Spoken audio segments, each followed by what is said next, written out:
မင်္ဂလာပါခင်ဗျာဒီနေ့ကတော့ကျွန်တော်ပေါ်တိုင်းနဲ့စွန်သွားလွတ်မှာဖြစ်ပါတယ်အရင်ဆုံးကျိုးတော့ရတာပေါ့နော်အရင်ကကျိုးအဟောင်းတွေပြန်မသုံးပါဘူးအစ်စ်ကိုပဲသုံးရတာပေါ့ရခဲ့ပါပြီကျိုးဖြူအောင်လေးတန့်နေရပဲ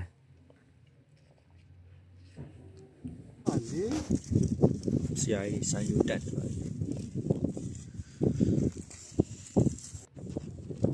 သူတို့ညအရင်လွတ်မှာပါကျွန်တော်ကတော့ဟိုရိုက်ဒီရိုက်ပေါ့နော်ရှုခင်လေးတွေရတယ်နေအောင်ကြီးရှိတော့တစ်မျိုး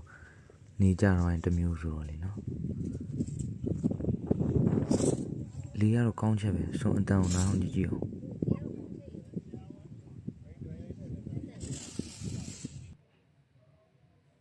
ဒါကကျွန်တော်လွတ်တော့မှာပါခင်ဗျာ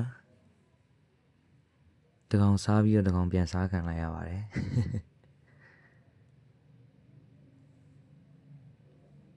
ငငယ်ကလေးဝါသနာဆိုတော့လေစွန့်လွတ်ရတာကြိုက်တယ်ဗျ relax ဖြစ်တယ်လို့ခံစားရတယ်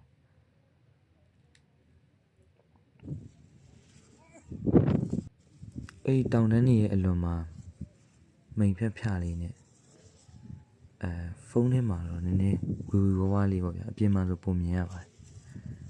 အဲ့ဒါဟိုပုံးမျိုးဗျကိုရင်လေးလာလွတ်တာစွန်လာလွတ်တာကျွန်တော်သဘောကျလို့ရိုက်ကူးခဲ့ပါတယ်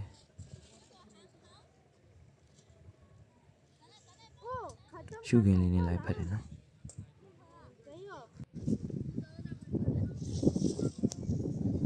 စွန်ကတော့ဒီမှာပါဒီ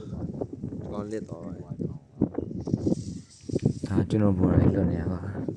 ပြန်ခံကြည့်ပါပြီအားဝူလေးရှိတယ်သူတို့ဘိုက်တော်စားနေရဗျကျွန်တော်လည်းအာလူကြော်ပဲပါသွားတယ်ဟိုကြုံကြိုက်လို့ဖြစ်ဖြစ်ရောက်ခဲ့ရင်မုံလေးပါလေးယူသွားဖို့အကြံပေးခြင်းပါတယ်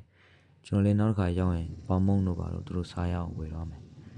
နေလဲညို့ပြီဆိုတော့